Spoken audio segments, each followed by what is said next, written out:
Hello everyone students, आप देख रहे हैं स्मार्ट एजुकेशन चैनल और मैं हूं आपके साथ DS गौतम।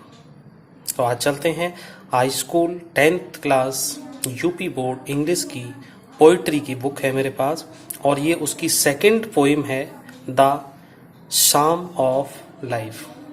स्टूडेंट्स, मैं आपको कन्फ्यूजन दूर कर दूं, इसको पी इसमें साइलेंट रहेगा, शाम भी बोलते हैं और साल्म भी बोलते हैं, दोनों प्रोनाउंसिएशन इसके ठीक है। पी इसमें साइलेंट है और इसका मतलब होता है भजन, गीत या स्तुति। तो जीवन की स्तुति या जीवन का भजन या जीवन का गीत, इस तरह से आप इसको कह सकते हैं।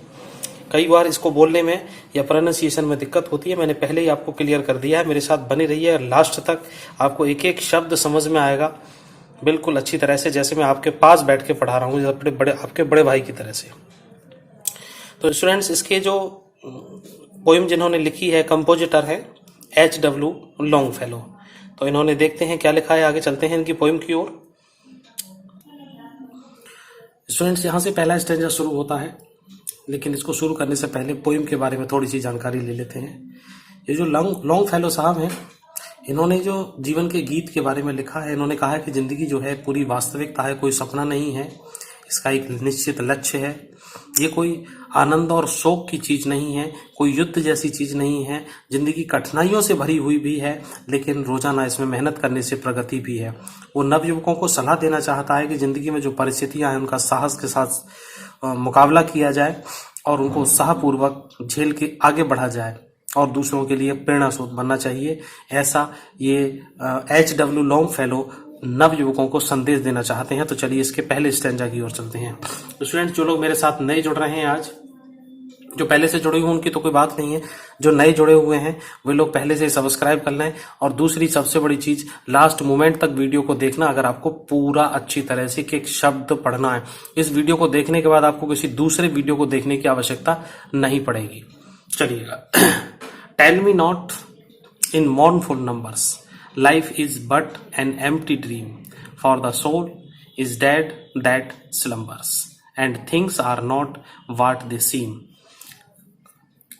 कवि कहता है कि टेल मी नॉट, मुझे मत बताओ, इन mournful numbers, बहुत सारी जो दुख भरी चीजें हैं, वो दुख भरे गीत हैं, मुझे मत सुनाओ। दुख भरी कहानियां मुझको बिल्कुल मत सुनाओ, मैं बिल्कुल नहीं सुनना चाहता हूं सब चीजों को।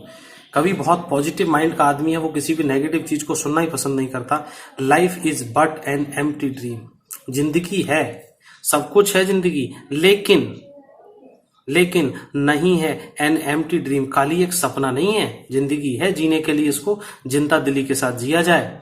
For the soul is dead, ये जो आत्मा है वो मरने के लिए, दैट स्लम्बर्स, स्लम्बर्स का मतलब कहते हैं आराम से सोने वाली। जो आराम से सोते हैं वो मृत के समान हैं, इसलिए जीवन में आराम नहीं करना चाहिए और परिश्रम करते रहना चाहिए व्यक्ति को ऊपर बढ़ने के लिए। एंड थिंग्स आर नॉट वाट दे सीम, और चीजें वैसी नहीं हैं जैसी प्रतीत होती हैं। इसका मतलब है कि हमको उन चीजों के बारे में वास्तविकता को जानने का प्रयास करना चाहिए। तो ठीक है स्टूडेंट्स, अगले की ओर चलते हैं। दूसरे स्टेंजा में लाइफ इज रियल, कवि कहता है कि जीवन जो है वो वास्तविकता है, कोई सपना नहीं है। लाइफ इज अर्नेस्ट, अर्नेस्ट का मतलब एक गंभीरता पूर्वक सोचने समझने और जीने का नाम जिंदगी है। And the grave is not its goal, grave कहते हैं कब्र को, कब्रिस्तान। वो कहता है कि जो ग्रेव है वो इस जिंदगी का गोल नहीं है। इसका मतलब है केवल मरना ही आपका केवल उद्देश्य नहीं है। कवि कहता है कि हम लोग कोई मरने के लिए पैदा थोड़ी ना हुए हैं। ग्रेव इज नॉट इट्स गोल, हमारा गोल क्या है? हमारा गोल है कुछ और करने का, जीवन में कुछ प्राप्त करने का। ऐसे नहीं है कि आए खाए पिए और मर के चले गए यहां से। डस्ट दाउ आर्ट, डस्ट का मतलब होता है धूल, मिट्टी। दाउ आर्ट, दाउ मीन्स होता है तुम्हारा, आर्ट वो तुम्हारी क्या है? आर्ट है, कला है। जो धूल है, मिट्टी है, वो तुम्हारी कला है। टू डस्ट रिटर्न्स, और जो टू डस्ट दोबारा से फिर मिट्टी में ही मिल जाना है, वापस लौटना है। Was not spoken of the soul, तो ये वाज नॉट, ये कहा गया है, नॉट स्पोकन, किसके लिए नहीं कहा गया है? सोल के लिए, आत्मा के लिए नहीं कहा गया। आत्मा क्यों न मरती है, न कभी जन्म लेती है, आत्मा तो अमर है। ये जो शरीर है ये यहीं से निकल के आया है, यहीं पर इसको जाना है, ऐसा हमारे सभी लोग कहते हैं। तो इसलिए हमें इस तरह से नहीं सोचना चाहिए कि आराम से खाए पिया और मर के चले गए। आगे देखते हैं। आइए स्टूडेंट्स थर्ड स्टैंजा को देखते हैं। नॉट इंजॉयमेंट, ना तो इसमें ज्यादा आनंद है, एंड नॉट सोरो, और ना ही दुख की बात है। Is our destined end or way. Destined end or वे का मतलब होता है जो जीवन के पहले से डेस्टिनी, भाग्य लिखा होता है। इसका मतलब भाग्य पूर्व निर्धारित चीजें होती हैं जिनका ना तो कोई एंड होता है और जिनका अपने रास्ते भी होते हैं। बट टू एक्ट, इसके लिए आपको अपना कर्म करें। दैट ईच टुमारो, जो हर नई सुबह के लिए। स्टूडेंट्स जो पोएम होती है इनमें शब्द कम भाव ज्यादा होते हैं, मैं भी दोबारा समझाऊंगा, परेशान ना हो। पहले शब्दों का अर्थ देख लें फिर भावार्थ देखें। फाइंड्स अस फर्दर देन टुडे, दोबारा देखो। नॉट इंजॉयमेंट, ना तो आनंद की बात है और ना ही कोई दुख की बात है। And is our destined end or way, कभी यहाँ कहता है कि जीवन जो पूर्व लक्षित उद्देश्य है ऐसा कुछ नहीं है। हम आनंद भी उठाते हैं, कष्ट भी सहन करते हैं और मर भी जाते हैं, तीनों काम होते हैं, एंड हो जाता है, उसका अपना रास्ता है। But to act that is tomorrow, लेकिन हमें कर्म करते रहना चाहिए हमेशा अगले दिन के लिए। इज टुमारो, अगले दिन के लिए। फाइंड्स अस फर्दर देन टुडे, और जिसको हमें प्रगति करते रहना है। फाइंड्स अस फर्दर, और आगे पाएंगे हम अगले दिन आज की अपेक्षा। तो हम प्रयास करेंगे तो हम आगे जरूर बढ़ेंगे। स्टूडेंट्स आगे चलिएगा। स्टूडेंट्स नेक्स्ट स्टेंजा की ओर चलते हैं। देखिए ये जो पोएम लिखते हैं ये हमारे सभी विदेशी कवि हैं, फॉरेनर हैं, तो ये अपनी भाषा में लिखा करते हैं। जैसे हम लोग हिंदी में कई सारे वर्ड यूज कर लेते हैं, तो इसलिए आप परेशान मत होइए, मेरे साथ एक एक शब्द धीरे धीरे समझिएगा। आर्ट इज लॉन्ग, कला है लंबी। अब कला है लंबी का मतलब यहाँ है कला क्या होती है, ज्ञान से मतलब है इसका। तो आर्ट इज लॉन्ग ऐसे मान के चलें, और इसको मान लीजिए ज्ञान विस्तृत है, लंबा है। एंड टाइम इज फ्लीटिंग, और जो समय है फ्लीटिंग मीन्स बहता हुआ, लहरों की तरह चलता चला जा रहा है फटाफट से। एंड आवर हार्ट्स, और जो हमारा हृदय है, दो स्टाउट एंड ब्रेव। जो स्टाउट का मतलब होता है मजबूत हो, ब्रेव मीन्स साहसी है। जो हमारा हृदय है वो बहुत मजबूत और साहसी है। स्टिल, स्टिल माने अभी तक। ये लाइक मफल्ड, मफल्ड का मतलब होता है कपड़े से ढका हुआ जिसकी आवाज दूर तक न जाए। लाइक मफल्ड ड्रम, ऐसा ड्रम जिसको कपड़े से ढक दिया जाए, उसकी आवाज दूर तक न जाए। आर बीटिंग, उसको बजाया जा रहा है। Funeral marches to the grave, funeral का मतलब होता है अंतिम संस्कार की ओर, मार्चेस का मतलब आगे बढ़ रहे हैं, टू द ग्रेव उस कब्र की ओर बढ़ रहे हैं। तो स्टूडेंट्स दोबारा से फिर देखिए इसको। देखिए हर पोइम एक ही बार में समझ में नहीं आती, मैंने फिर बता रहा हूं कि इसमें शब्द कम भाव ज्यादा होते हैं, दोबारा से समझा करें। वीडियो ना समझ में आए दोबारा देख लेना, लेकिन आपको पक्का समझ में आएगा। मेरा वीडियो 5 मिनट बड़ा हो सकता है लेकिन आपको समझ में जरूर आएगा, और बीच में छोड़ के जाना मत। मैं लास्ट में इसके मैं सेंट्रल आइडिया भी इसका साथ साथ दे दूंगा अभी। तो कवि इसके माध्यम से कहना चाह रहा है कि ज्ञान का क्षेत्र अनंत है, विस्तृत है, और समय जो है वो बड़ी तेजी से बढ़ता चला जा रहा है।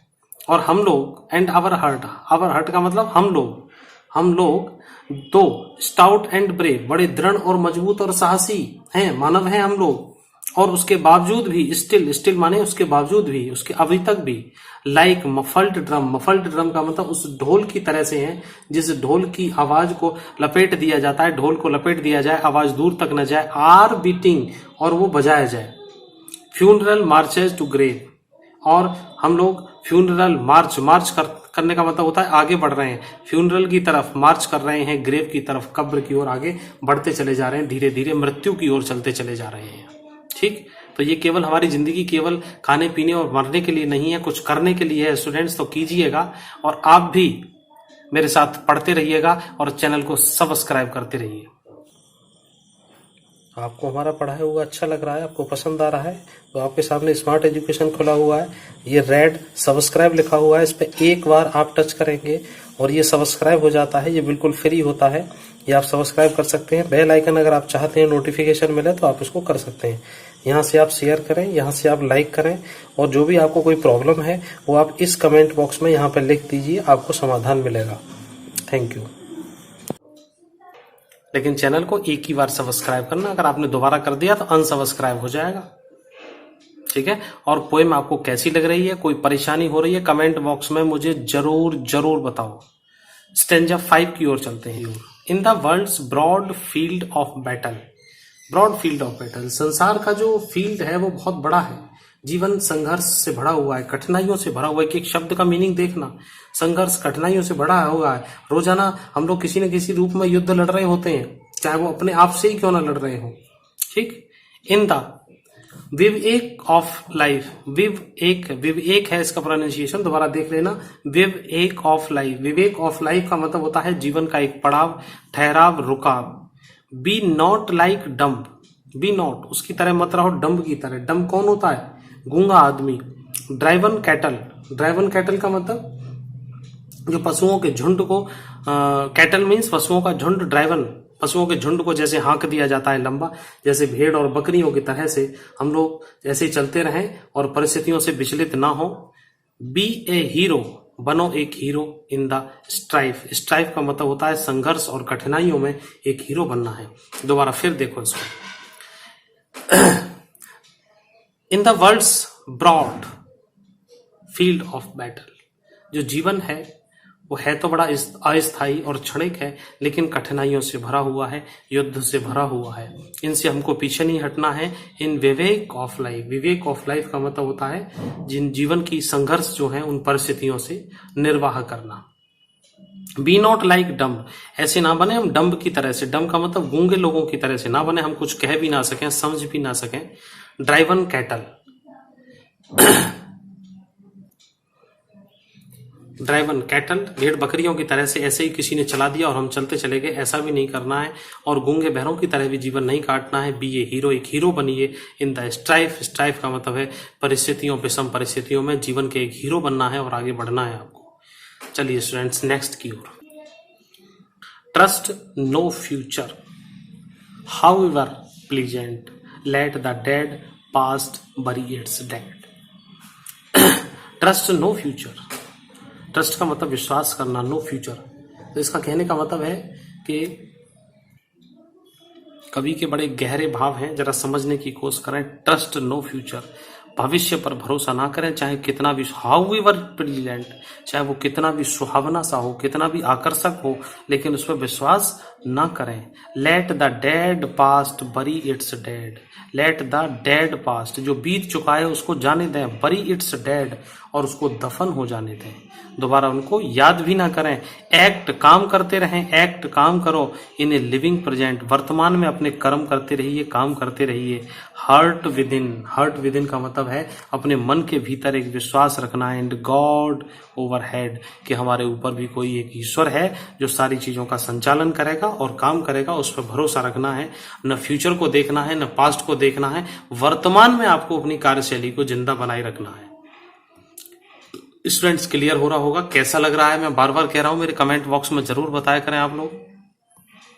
वीडियो हो सकता है 2-4 मिनट और वीडियो से बड़ा हो जाए, लेकिन आपको एक एक शब्द समझ में आएगा स्टूडेंट्स, इसलिए कहीं जाइएगा मत, लास्ट तक देखना है आपको। चलिए अगले की ओर। स्टूडेंट्स 7वां स्टेंजा देखते हैं हम लोग। Lives of great man, lives का मतलब लाइफ्स, ये लाइफ का बहुवचन है जो महान लोगों का जो जीवन है। ऑल रिमाइंड अस, हमको याद दिलाता है। We can make our lifes sublime, हम अपने जीवन को बना सकते हैं सबलाइम। सबलाइम का मतलब महान और उत्तम और नोबल, अच्छा बना सकते हैं हम लोग। एंड डिपार्टिंग, डिपार्टिंग का मतलब छोड़ना, मृत्यु के पश्चात। लीव बिहाइंड अस, छोड़ दें अपने पीछे कुछ, क्या छोड़ देंगे? Footprints on the Sands of time, समय की बालू पर, समय की जमीन पर कुछ पदचिन्ह छोड़ देंगे, हैं जो हम मृत्यु के बाद जो हमको याद किया जाएगा। हमको कैसे याद किया जाएगा? मरने के बाद, अगर हमारे कुछ अच्छे काम होंगे। जैसे आज हम इस लॉन्ग फेलो साहब को पढ़ रहे हैं तो किसी न किसी बात पर पढ़ रहे हैं जो कहीं देश विदेश में कहीं पैदा हुए होंगे और वहां से आज तक हम लोगों के बीच में है, पता नहीं किन किन के बीच में रहेंगे। तो कैसे रहेंगे? क्योंकि इनकी सब चीजें कुछ अच्छी हैं, इस वजह से कवि कहना चाहता है कि वो काम करो जिससे आपको याद किया जाए। फ्रेंड्स ये 8वां स्टेंजा है। फुटप्रिंट्स दैट परहैप्स अनदर, जो फुटप्रिंट हैं जिन्हें हम छोड़ेंगे, हम अपनी यादों को जो छोड़ेंगे यहाँ पर, दैट परहैप्स वो शायद किसी अन्य के काम आ जाएंगी। Selling over life, selling over life का मतलब जीवन की नाव पर चलते चलते सॉल्मन मैन। सॉल्मन मैन का मतलब होता है जो गंभीर महासागर में डूब जाए या जीवन से हार जाए कोई ऐसा आदमी, उसके लिए। अ फोरलॉर्न एंड शिपरेक्ड ब्रदर। ये फोरलोन का मतलब होता है कोई निराश व्यक्ति, एंड शिपरेक्ड ब्रदर। शिपरेक्ड का मतलब जिंदगी से जिसकी बिखर गया हो, कोई ऐसा भाई हमारे पीछे पीछे आ जाए जिसकी जिंदगी हताश, परेशान, निराशा भरी हुई हो। सीन, और उस चीज को देखकर शैल टेक हर्ट अगेन, और शायद उसको एक हर्ट मिल जाए, नई जिंदगी मिल जाए उसको। हमारे पद चिन्हों को देखकर, हमारी किसी बात को देखकर पुनः उत्साहित हो जाए। टेक हर्ट का मतलब दोबारा से उत्साहित हो जाना। तो स्टूडेंट्स ये कहना चाह रहे हैं कि हम जो कहानी आज गढ़ रहे हैं, कोई नया काम कर रहे हैं, इसको देखने के बाद अगर किसी को जीवन में कुछ नया मिल जाता है, हमारे जाने के बाद, हमारे मरने के बाद, वो हमारे फुटप्रिंट, हमारी जो यादें हैं, वो अगर किसी को सहारा देती हैं तो हमारे लिए बहुत बड़ी बात होगी। स्टूडेंट्स ये लास्ट स्टेंजा है, इसको पढ़ाने के बाद फिर मैं आपको सेंट्रल आइडिया दूंगा। तो इसको देखिएगा। Let us then be up and doing. Let us का मतलब आपको पता ही है कि आओ कुछ करें या देखें। Then be up and doing. Be up and doing का मतलब ये एक इडियम टाइप का ले लिया है इन्होंने यहाँ पे। इसका मतलब है कि किसी काम के लिए, लड़ने के लिए, किसी काम को करने के लिए बिल्कुल तैयार हो जाना। With A heart for any fact. With A heart का मतलब है बिल्कुल पूरे मन से, दृढ़ता पूर्वक। For any fact, any fact का मतलब किसी भी तरह के भाग्य के साथ लड़ने को, किसी भी तरह की परिस्थिति, स्थिति के लड़ने के लिए। Still achieving. स्टिल अचीविंग का मतलब होता है किसी की चीज को प्राप्त करने के लिए जब तक प्रयास करना है, जब तक पूरा न हो जाए। स्टिल परस्यूइंग, और उसके पीछे लगे रहिएगा। लर्न टू लेबर, और काम श्रम से सीखना है। एंड टू वेट, और इंतजार करना है। दोबारा देखो इसको। कवि जो कहना चाह रहा है कि यहाँ बिल्कुल बांध कर, लंगर की तरह बांध के किसी काम को करने के लिए हमको दृढ़ता पूर्वक तैयार रहना चाहिए। किसी भी काम को करने के लिए जीवन में कठोर परिश्रम करने हैं, और जब तक करते हैं जब तक कि वो पूरे ना हो जाए। लर्न टू लेबर, ये नौजवानों के लिए लाइन है। लर्न टू लेबर, श्रम से सीखें, मेहनत से सीखें। एंड टू वेट, और टू वेट का मतलब है उन्हें पारिश्रमिक फल की चिंता तो करनी ही नहीं है। जब आप अच्छे काम करेंगे तो आपको अच्छा अच्छा अपने आप मिल जाएगा। ठीक है स्टूडेंट्स, आइए इसका सेंट्रल आइडिया देखते हैं। स्टूडेंट्स ये पोइम का सेंट्रल आइडिया मैंने तैयार किया है, बहुत सरल भाषा में है। इसको आप पढ़े आराम से इसको याद कर लेंगे एक ही बार में। ये जो मैंने अभी पोइम पढ़ाई है उसी का है। द साल्म ऑफ लाइफ, जीवन का गीत है, W.H. लॉन्गफेलो का है। तो इसको मैं हिंदी अर्थ करके बता दूंगा और आप इसको नोट कर लेना आराम से। पोइट सेज, कवि कहता है, लाइफ इज रियल, जो जिंदगी है वो वास्तव में है, धोखा नहीं है। It has a definite aim, और इसका एक निश्चित एम भी है, उद्देश्य भी है। Life is not an empty dream, केवल ये खाली सपना नहीं है साहब। Life does not mean mayor enjoyment और सोरो, लाइफ केवल इंजॉयमेंट, आनंद और सोरो ही नहीं है। Life is full of struggle, जिंदगी संघर्ष से भरी हुई है। एंड डिफिकल्टीज, और परेशानियों से भी भरी हुई है। We should face them with courage and zeal, हमको बड़े साहस के साथ उन सभी परेशानियों को सहन करना है या उनका सामना करना है। We should work hard to achieve our aim, और हमको कठिन परिश्रम भी करना है अपने एम को प्राप्त करने के लिए। अचीव मीन्स प्राप्त करने के लिए। द यंग मैन, जो यूथ है, यंग मैन है, शुड बी पेशेंट, वो उसको धैर्य धारण करे। एंड हार्ड वर्किंग, और मेहनत करे। दे